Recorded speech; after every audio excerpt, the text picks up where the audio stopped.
More than 7 million people are waiting for treatment in the United Kingdom right now. 7 million. It is such a large number that the human brain struggles to comprehend the true scale of this daily tragedy. It's more than the entire population of many European countries. And every day when you turn on the television or open the newspaper, the headlines scream exactly the same thing. The NHS is broken. The waiting lists are unacceptable. We need more doctors, more hospitals, more beds, and more funding. But here is what absolutely no one in the traditional media or politics has the courage to tell you. The overwhelming majority of these 7 million people should not be in that queue. And I know that this sounds incredibly harsh and insensitive, especially if you or someone you deeply love is on that waiting list right now, suffering from pain and anxiety. But please, I ask you to listen to me until the end. Because understanding the raw truth of what I am about to reveal to you in the next few minutes, it could be the literal difference between you spending the next years of your life languishing in hospital waiting rooms, depending on increasingly stronger medications, or living with vibrant health, absolute independence, and unwavering vitality until the end of your days. All politicians talk incessantly about NHS waiting times. It is the #1 topic in all election debates. The media profits millions from the fear generated by these statistics. But after 30 years, working as a frontline surgeon, after operating on thousands of patients, looking into the eyes of desperate families, and seeing the system slowly collapse from within, every day, I can guarantee you one thing with absolute scientific certainty. The real problem does not start at the hospital doors. The hospital is just the tragic end of the line, the final destination of a biological journey that went wrong long before. The problem starts years, often decades, before you even think about making an appointment with your doctor. It begins in your kitchen, with the choices you make every day. On your comfortable sofa, in your office, in front of that computer screen. We, as a modern society, have created a toxic environment where becoming ill has become the expected norm, where aging with debilitating chronic pain and heavy pharmaceutical dependence is seen as something completely normal and inevitable. And the most frightening thing is that we have completely outsourced the responsibility for our own biology to a state system. A wonderful system, yes, but one that was designed after the Second World War to treat acute traumas, fulminant infections, and surgical emergencies, not to fix and reverse decades of slow metabolic wear and chronically destructive lifestyle choices. Let's look at the cold reality of the numbers. The data does not lie. Today, more than 7.3 million people are stuck on waiting lists in the United Kingdom. This is approximately 1 in every 9 British citizens. Stop and think about it for a second. Close your eyes and visualize.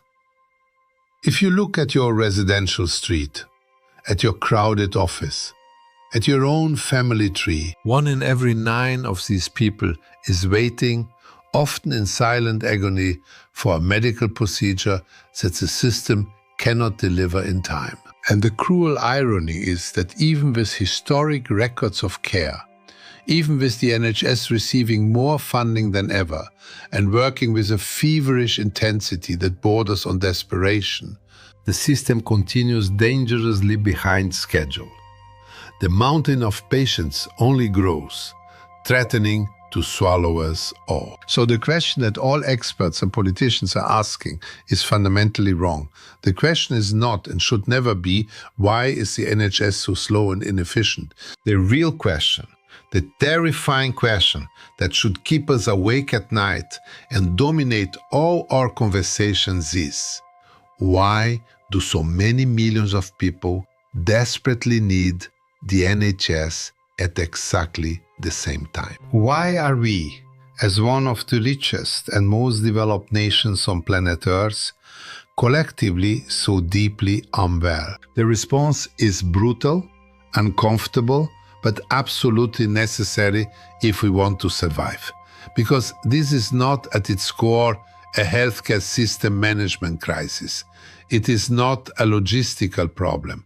It is a monumental crisis, unprecedented in human history, of collective human behavior. And understanding this subtle distinction absolutely changes everything about how you should live your life from today onwards. When you finally internalize that the crisis is not the chronic lack of hospitals, but rather the absurd and unnatural excess of chronic patients, you immediately realize that the definitive solution will never be to build more hospital wings costing billions of pounds or to train more surgeons. The only true, lasting and scalable solution is to build a resilient body that does not need that hospital bed in the first place. Since childhood, we have been conditioned to believe that health is something magical, that the doctor in a white coat gives us through a prescription, that you have a free pass to live your life as you see fit,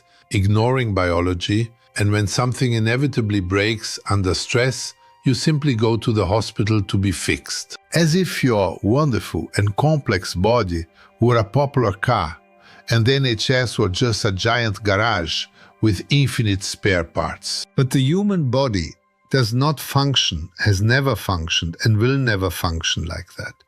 The human body is not a machine made of isolated parts.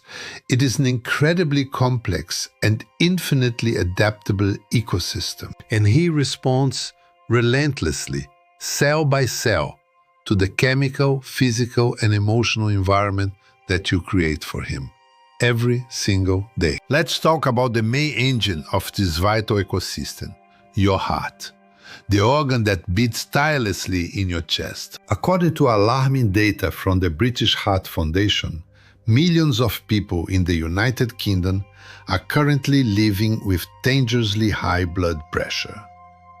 A silent time bomb armed inside their chests. And the most frightening part, the real tragedy of this statistic, millions of these people have no idea whatsoever that they have this lethal problem. They wake up in the morning feeling perfectly normal. They have their hurried coffee, checking emails. They rush to catch the train to work. They play with their children in the park at the weekend. And inside, in the dark depths of their arteries, far from conscious perception, their delicate cardiovascular system is operating under immense and relentlessly destructive mechanical pressure. And this unique physiological condition, only silent arterial hypertension, the invisible killer, is directly behind the overwhelming majority of sudden heart attacks, devastating strokes, chronic kidney failure, and tens of thousands of traumatic, long and painful hospital admissions every year in our country. Painful, costly admissions that permanently alter the trajectory of entire families, but could have been 100% avoided with simple and inexpensive interventions. If only we had paid attention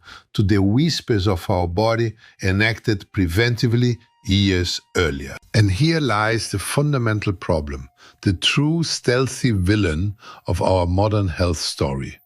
You do not feel chronic illness happening. It does not have immediate pain. The chronic metabolic disease does not announce its arrival with loud alarms ringing in your head. It does not politely knock on your door.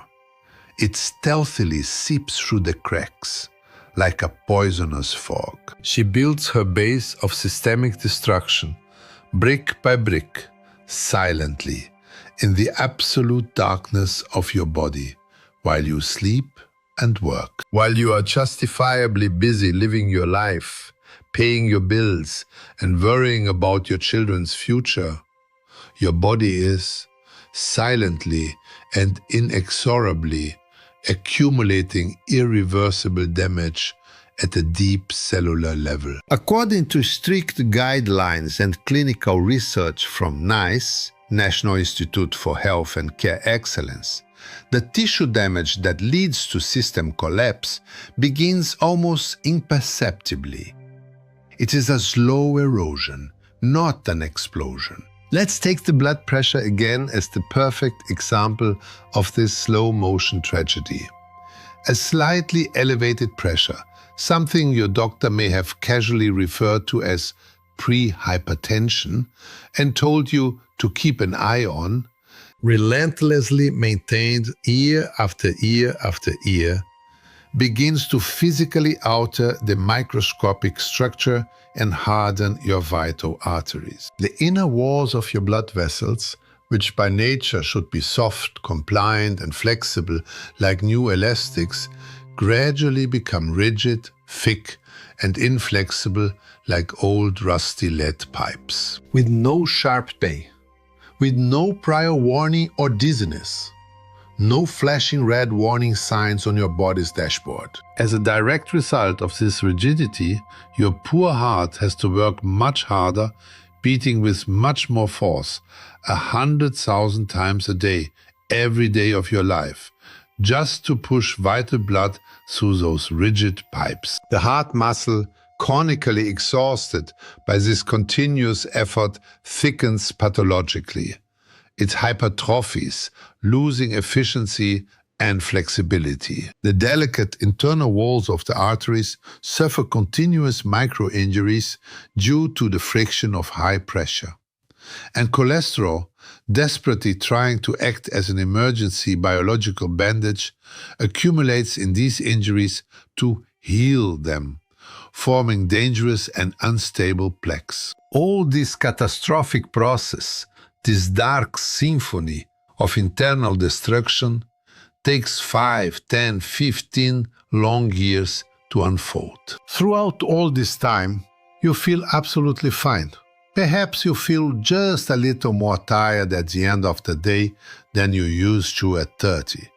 But you quickly rationalize and attribute it to normal aging. And then, on a fateful Tuesday, one of those unstable cholesterol plaques, silently built up over a decade, suddenly ruptures. A massive blood clot forms within seconds, completely blocking the blood flow to your heart or brain. And suddenly, your whole world collapses. The crushing pain in your chest, the air is missing, and you are lying on a cold ambulance stretcher, listening to the sirens. And when you finally realize the extreme gravity of the situation, when the symptom finally screams loud enough to be impossible to ignore, it is already too late for prevention. The bridge has already collapsed.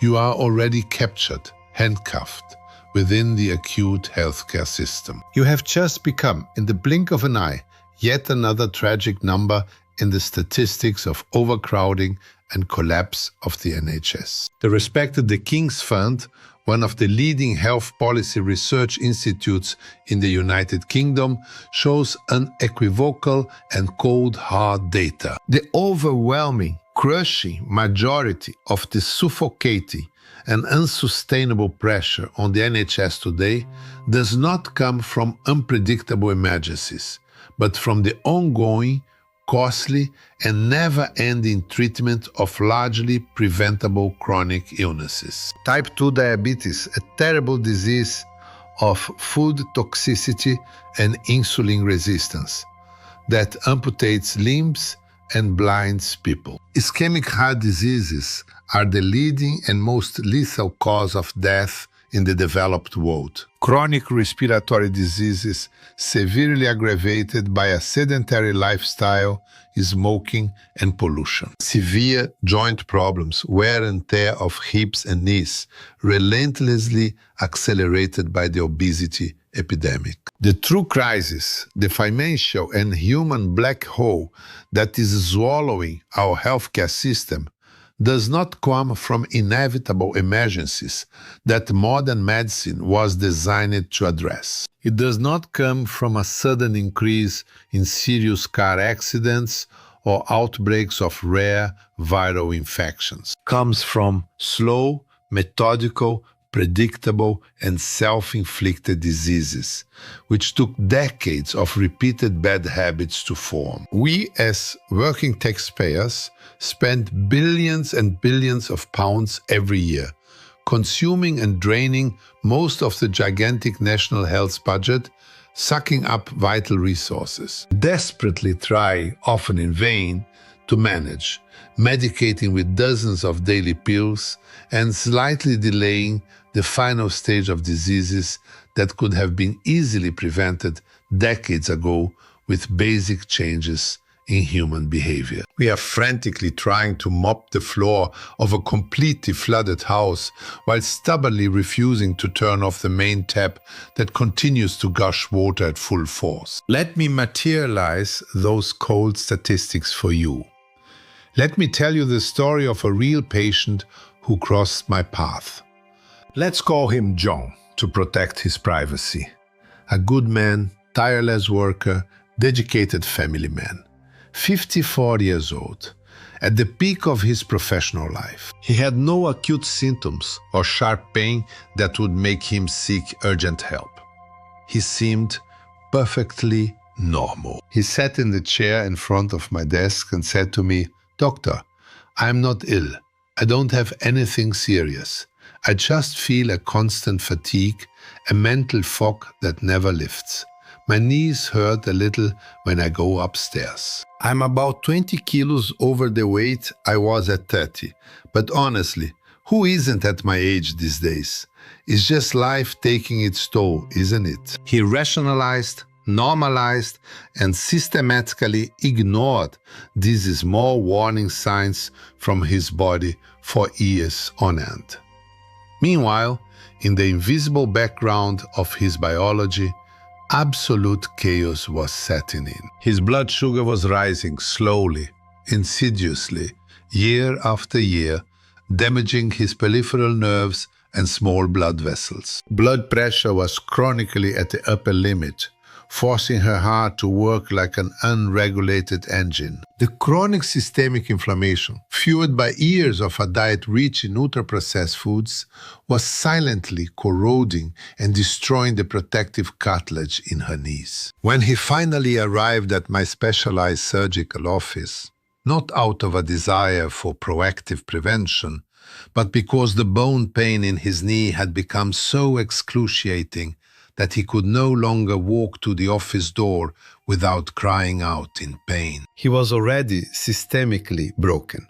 He already needed a colossal mountain of medical interventions and expensive tests to try to fix the damage. High-cost magnetic resonance imaging, exhaustive batteries of complete blood tests, rigorous cardiac risk assessment before we even consider surgery due to your extremely precarious metabolic state. And after all that exhausting marathon, he entered the famous, dreaded, and never-ending NHS queue. An agonizing and bureaucratic waiting list of 18 long months just to get an invasive total knee replacement surgery. 18 months of daily acute pain relying on increasingly stronger opioid painkillers. 18 months of severely reduced mobility, missing crucial family events because I couldn't stand. 18 months gaining even more weight, losing muscle mass, and dramatically worsening his diabetes and hypertension because with constant pain he couldn't exercise. A perfect vicious cycle. A line of continuous suffering, growing despair, and loss of dignity that biologically and scientifically speaking could absolutely, unequivocally have never existed in his life if he had had the right information and acted a decade earlier. And the part that most haunts me as a doctor, the dark fact that keeps me awake at night, is that John's story is not an isolated exception. This happens literally thousands of times a day, every day of the week, all year round. In every neighborhood clinic, in every large regional hospital, in every vibrant city and quiet village of this country. If you have made it this far, you are already mentally ahead of most. You have realized that you have the absolute power to change the trajectory of your aging, starting right now. Comment down below prevention first and share this video with someone you love. Watch the next video in the series about everything you've been told about aging in the UK is wrong. Your health is your responsibility. Take control now. Congratulations on watching this far. Take care